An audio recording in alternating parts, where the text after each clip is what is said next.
In this video, I'm going to teach you how to use the saved segments library in Activecampaign.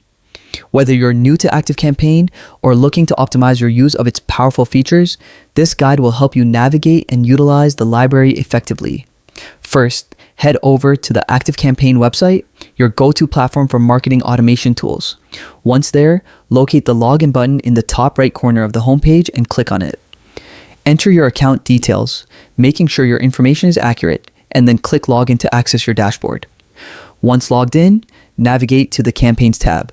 This is where all your existing campaigns are housed and where you can create new ones. To begin a new campaign, click on the Create a Campaign button. When creating a new campaign, start by giving it a descriptive name that's easy to remember. This will help you quickly identify and manage campaigns later. After naming your campaign, click Next to proceed. On the next screen, select the list of subscribers you wish to target. Click Subscribe to List and choose the desired list from the drop-down menu. Then, select all active subscribers to include those currently active in your list. This ensures maximum engagement and response. To add precision to your targeting, click on Send using custom conditions. This option allows you to tailor your campaign to specific segments you've previously created and saved. Here's where the Save Segments library comes into play. Click Save Segments, then select the segment you wish to apply. Once highlighted, click Use Conditions to apply them to your campaign. Finally, make sure to save your work.